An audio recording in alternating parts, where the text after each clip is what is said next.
Hey there! Today we are looking at 7 deadly snake encounters that ended in tragedy. From a utility inspector in Georgia who stepped over a fallen log and never made it back to his truck, to a plantation supervisor in Costa Rica who reached into a familiar drainage channel one final time. But first, we're heading to the jungles of Indonesia, where a wildlife filmmaker chasing his dream discovered that some shots are never meant to be taken.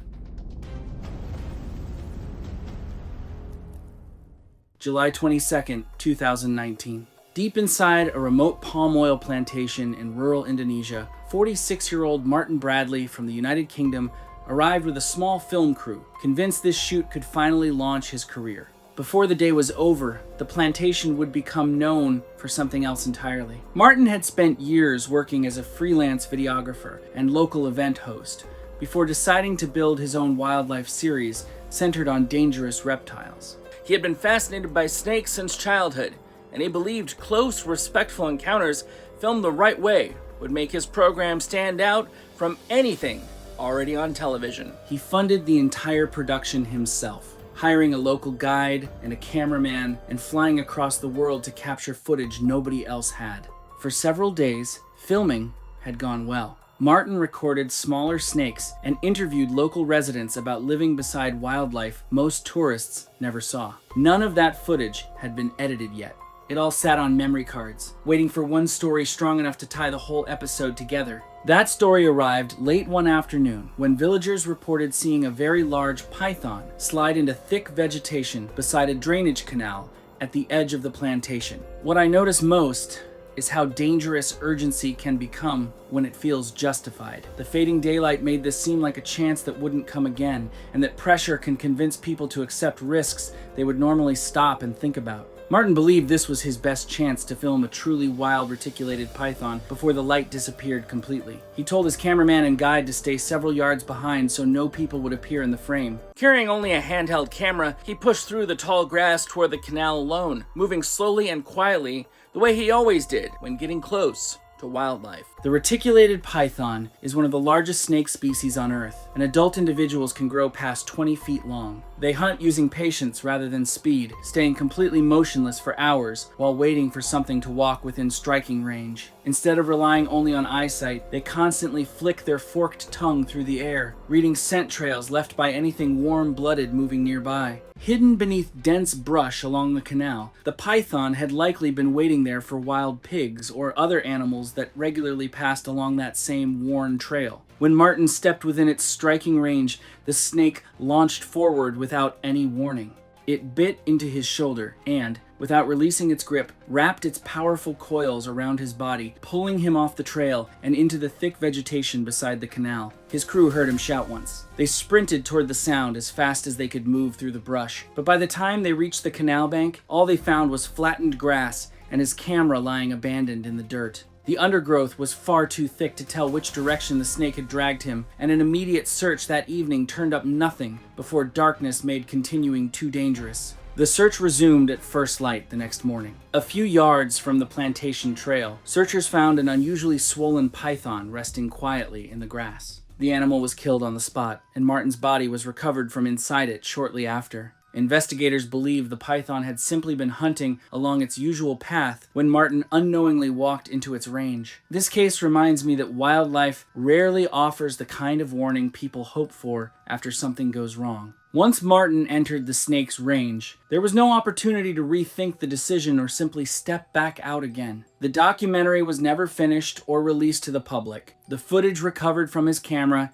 has never been released publicly out of respect for his family. Because the camera was dropped during the initial struggle, it captured only the moments leading up to the attack before recording ended. Martin walked into the grass believing he understood exactly what risk he was taking. The next man never even had time to consider one, because the danger in his story was not hiding in a canal at all. It was resting quietly beside a fallen log on a routine job he had done 1,000 times before. April 18th, 2014. On an overgrown hunting property in southern Georgia, 41-year-old utility inspector Adrian Cross set out alone to check power lines after days of heavy storms. What waited beside a fallen log would turn a routine morning into something he never walked away from. Adrian had worked this job for nearly 2 decades, walking through forests, abandoned lots, and rural land as part of his regular inspection routes across 3 counties. Co-workers described him as steady and thorough, the kind of employee who filed every report on time and never cut corners on paperwork back at the office. He had trained several younger inspectors over the years and was often the person called in when a route ran through especially rough terrain. But almost 20 years without a serious wildlife incident had slowly changed how carefully he watched his own footsteps out in the field. Walking through heavy brush had become second nature, something his boots did automatically, while his mind stayed focused on the wiring above his head. Recent storms had knocked branches across his usual access trail, forcing him off the cleared path and into thicker undergrowth he normally avoided walking through entirely. He needed to keep moving quickly to finish checking every pole along the route before the afternoon heat became unbearable, since the property owner had already called twice that week, asking when service would be restored. This is the part of the story that stays with me the longest. 20 years of walking through brush without a single bite does not mean the ground beneath him had become any safer. It only means the odds simply have not caught up with him yet, and eventually, for almost everyone who works outdoors long enough, they do. While stepping over a fallen pine log blocking the trail, Adrian placed his boot down right beside a snake, lying motionless on the opposite side, completely unaware of what was resting there in the shade. The eastern diamondback rattlesnake is the largest venomous snake found anywhere in North America. It depends on camouflage first, staying frozen against dead leaves and bark until the very last possible second before deciding whether to strike. When something enters its immediate space without warning, it strikes fast and hard, injecting venom capable of causing severe pain, swelling, and tissue damage that can begin within minutes. The snake had stayed completely still as Adrian approached, blending perfectly into the log and dead grass surrounding it. The moment his leg crossed into its striking distance, it struck upward into his lower leg. Adrian looked down and saw only 2 small puncture marks, and he assumed the bite was minor since nothing about it looked dramatic in that first moment. Instead of calling for help immediately, he decided to walk back toward his truck on his own, believing he still had plenty of time to spare before anything serious set in. That decision cost him far more than he realized at the time.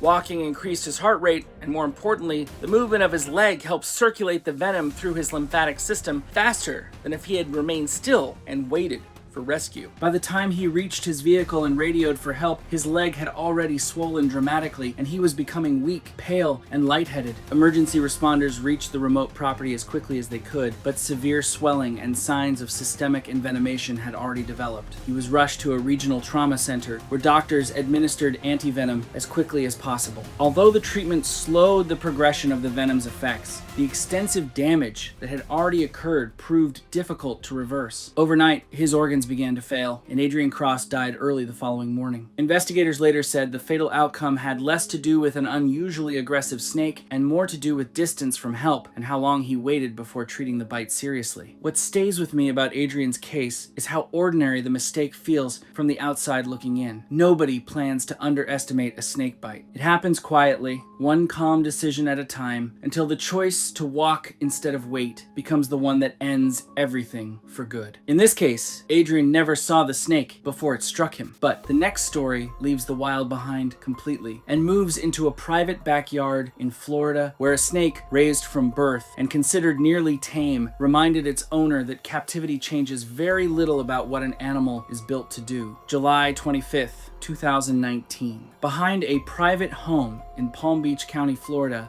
41-year-old exotic pet keeper Robert Delgado stepped into an enclosure to film his 18-foot python for an online audience. He had done this exact routine hundreds of times before without a single problem. Robert had built a small but loyal following online, showcasing his growing reptile collection to fans who tuned in for every new video he posted about his animals. Among his collection was a reticulated python named Titan, which he had raised from a tiny hatchling years earlier, feeding it by hand every week since it was small enough to fit inside of a shoebox. Years of handling Titan alone had made Robert comfortable working without a second person present, even though most reptile keepers with animals this size strongly recommend having multiple handlers whenever a constrictor grows past a certain length and weight. That evening, Robert had just finished preparing Titan's regular meal, handling a thawed rat before stepping into the enclosure alone to set up his camera. Without fully washing away the prey scent from his hands, he entered while Titan was already alert and anticipating food. This is the detail that stands out most to me across this entire case. During feeding time, large constrictors can become intensely focused on prey. The combination of prey, scent, movement inside the enclosure, and an active feeding response can override the familiarity of the person standing in front of them. Instinct simply does not recognize years of trust the way people like to assume it does, no matter how gentle or calm the animal usually behaves. Reticulated pythons are among the largest snakes in the world. Some grow close to 20 feet long and weigh more than 150 pounds. When they sense prey, they strike fast, bite to hold on, then wrap their powerful coils around it, tightening a little more with every breath. Already focused on feeding, Titan suddenly struck, grabbed Robert's arm with its teeth, and quickly wrapped its thick body around his chest and stomach, locking him inside its coils. Alone inside the enclosure with no one nearby to help unwind the animal, Robert had no real way to relieve the pressure steadily building around his ribs as the coils tightened further with each breath he tried to take. A python of that size and strength simply cannot be pulled free by one person working alone. No matter how much experience that person has built up over the years of ownership, Robert was discovered the following morning, still inside the enclosure, after a neighbor became concerned when he failed to answer repeated phone calls and noticed his porch light had remained on throughout the night. Investigators determined that Robert had died from asphyxia, caused by prolonged constriction around his chest, which prevented him from breathing. His heart eventually stopped as a result of the lack of oxygen. Because Robert had been filming that evening, investigators recovered video from his camera documenting part of the incident. The footage has never been released publicly out of respect for his family. His case quickly became a widely shared warning within the exotic pet community about the real dangers of handling large constrictors without a second person present, especially during feeding routines when instinctive responses run at their absolute strongest. What I keep thinking about with Robert's story is that his confidence was never built on ignorance about the animal he owned. It was built on genuine years of experience with that exact same snake since it was born. But experience around a wild instinct does not change the instinct itself. It only changes how safe a person feels while standing right next to it every single day. Robert knew exactly where his danger came from, but the next victim didn't even know something was there until it was far too late. In the open grassland of Australia, a photographer absorbed behind her lens was about to discover that danger can be hidden in plain sight. October 11th, 2017. Before sunrise, at a quiet nature reserve outside Adelaide, Australia, 34-year-old wildlife photographer Amelia Anderson crawled through damp grass, chasing one perfect shot. She had no idea her hand was about to land somewhere far more dangerous than the birds she was chasing that morning. Amelia specialized in photographing native birds and reptiles, building a modest reputation among local nature groups for her patient, low-angle style of shooting. She often worked completely alone, crawling through grass and lying flat on the ground for hours just to get level with her subject before the light changed. Patience was her defining skill as a photographer. She would rather wait an entire morning for one perfect frame than rush a shot and lose the moment she had been waiting for since sunrise. That morning, she spotted a colorful honeyeater feeding near a dry creek bed a short distance from the main trail. She wanted an unusually low-angle photograph, so she set her camera close to the ground and crawled through sparse grass to adjust her tripod, her full attention locked entirely on the bird through her viewfinder the whole time she moved forward. I think this case says something important about how danger does not need to be hidden in thick brush to go completely unnoticed by someone paying close attention to something else. Sometimes a person is simply looking somewhere else entirely, and that alone is more than enough for something terrible to happen in seconds. While adjusting her tripod legs in the grass, Amelia placed one hand directly beside it without noticing an eastern brown snake lying quietly beneath the sparse grass, only inches from her fingers. The eastern brown snake is one of the most venomous land snakes anywhere in the world. It is naturally shy and usually avoids people whenever it can, spending much of its time sheltering beneath grass, low shrubs, fallen timber, or inside animal burrows. But when it is touched or startled at extremely close range with no room to escape, it can strike with remarkable speed, delivering venom that affects blood clotting clotting, and the nervous system. Startled by the sudden pressure of her hand pressing down beside it, the snake delivered one fast defensive bite before disappearing back into the grass within seconds, gone before Amelia even fully understood what had touched her. Amelia immediately understood what had happened and grasped the seriousness of her situation right away. Having read about local snakes during her years photographing wildlife across the state, she was alone, nearly 4 miles from the nearest access road, with no cell signal anywhere in range around her that morning. Knowing she should keep the bitten limb as still as possible, but with no way to apply a pressure bandage, no phone signal, and no one nearby to call for help, she made the difficult decision to begin walking backward toward her vehicle, leaving most of her camera equipment behind to reduce the effort. As she walked, Amelia began feeling increasingly unwell. She became lightheaded and nauseated, and before she could reach the trailhead, she suddenly collapsed. Later that morning, another visitor found her lying along the trail, unable to get back to her feet on her own. She was airlifted to a hospital and treated with anti-venom and intensive supportive care as quickly as possible, but the venom had already caused severe complications that could not be reversed in time. Amelia died later that same day. Investigators concluded the snake had acted purely in self-defense after being unexpectedly touched while hidden in the grass. Exactly the kind of reaction any cornered animal produces when it feels trapped with nowhere left to go. What sits with me is that nothing about her actions matches how we normally picture carelessness in these kinds of cases. She was doing her job exactly the way she always did it, with the same care and patience as every other morning she had spent in the field. The only difference this time was what happened to be resting quietly in the grass beneath her hand. Amelia's story shows how easily the eye can miss what's right in front of it. And that exact same blindness happens when people get too comfortable with their routines, like a contractor in Tasmania who reached into the grass, assuming the only thing he'd find there was old fencing wire. February 17th, 2019. On a sun-baked grazing property in central Tasmania, 61-year-old contractor Thomas Stewart reached into thick grass to clear tangled fencing wire. Beneath that grass, something had been resting quietly since the heat of the day began building. Thomas had spent more than 30 years fixing fences, water tanks, and farm equipment across remote grazing properties scattered throughout the region. He knew the local wildlife well enough to work outdoors without much concern for his own safety, and like most contractors with his level of experience, he usually completed jobs alone to save time and keep costs manageable for his clients, who owned properties spread far apart across the countryside. Following several days of unusually warm summer weather, Thomas arrived at an unattended property that afternoon to repair a damaged water trough and check a section of broken fencing before the owners returned home later that week from a trip. While walking along the fence line that afternoon, Thomas noticed old lengths of rusted fencing wire tangled beneath a patch of thick grass bordering a shallow drainage ditch nearby. Worried the wire would interfere with his planned repairs, he crouched down and reached directly into the vegetation to pull it free, without first checking the area with a stick or any long-handled tool, the way safety guidelines usually recommend.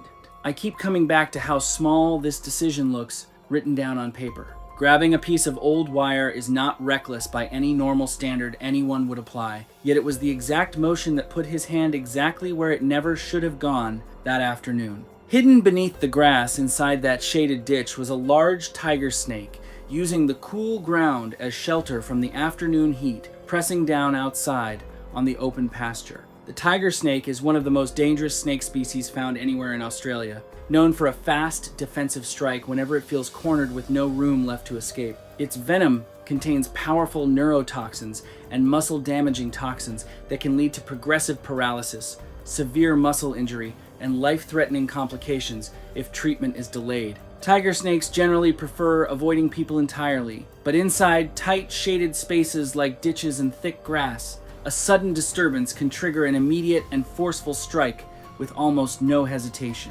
Startled when Thomas's hand entered its hiding place, the snake struck his hand first.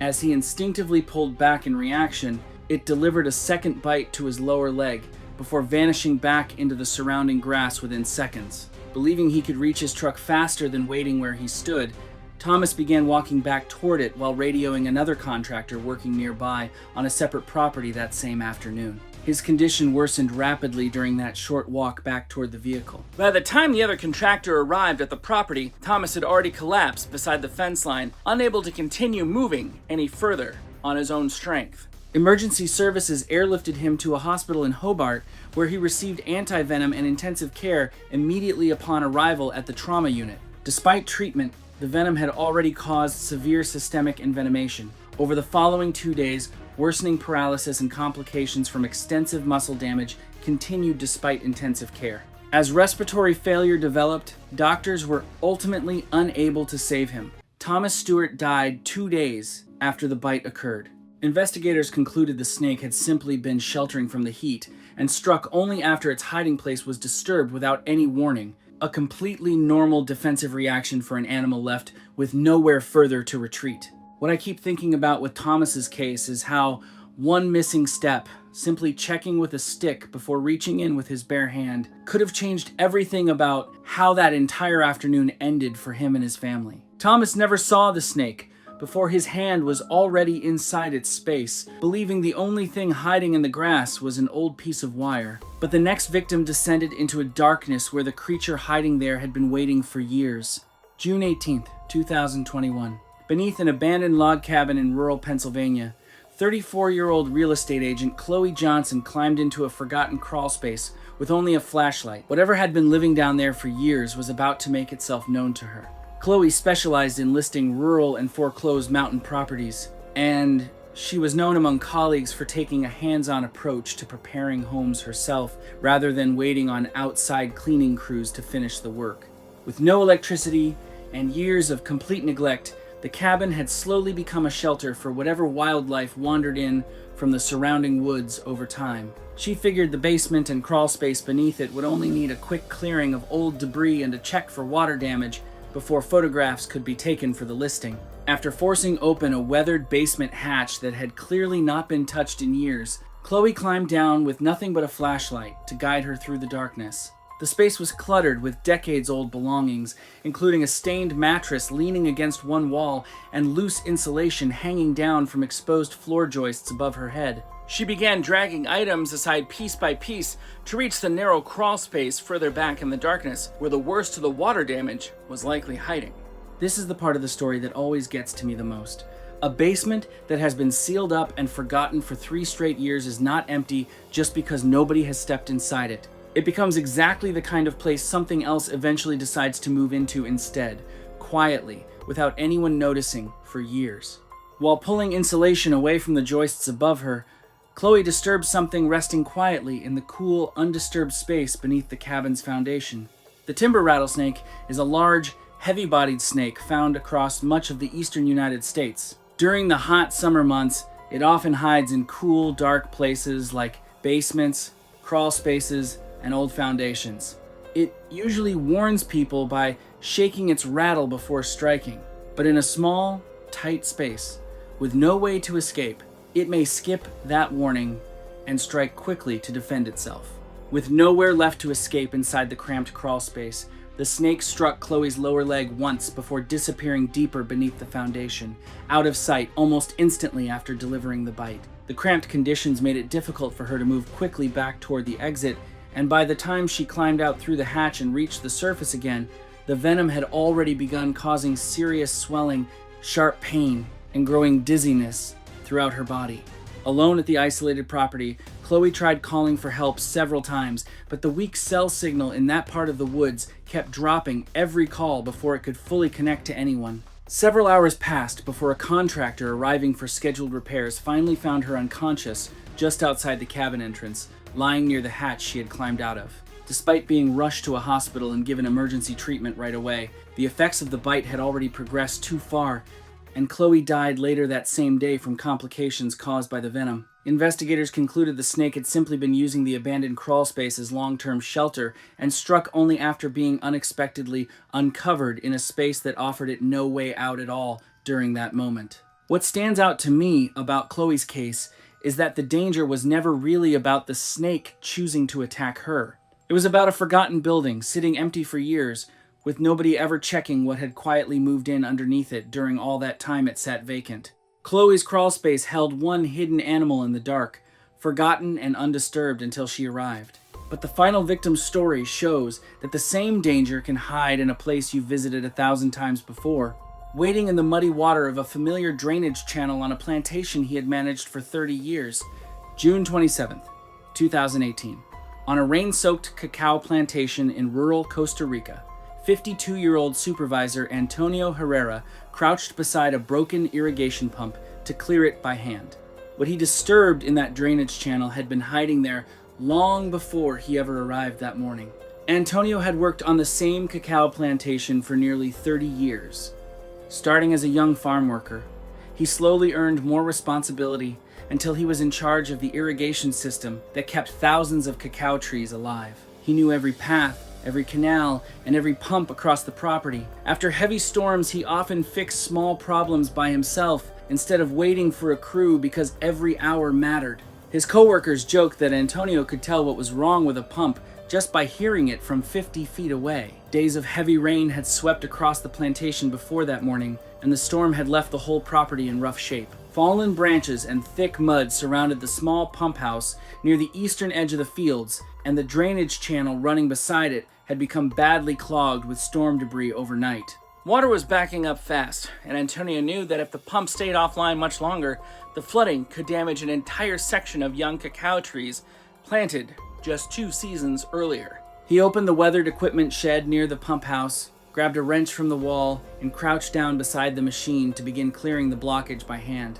It was the same task he had completed countless times before during past rainy seasons, always without a second thought about what might be hiding beneath the debris. I think that's what makes routine jobs so dangerous.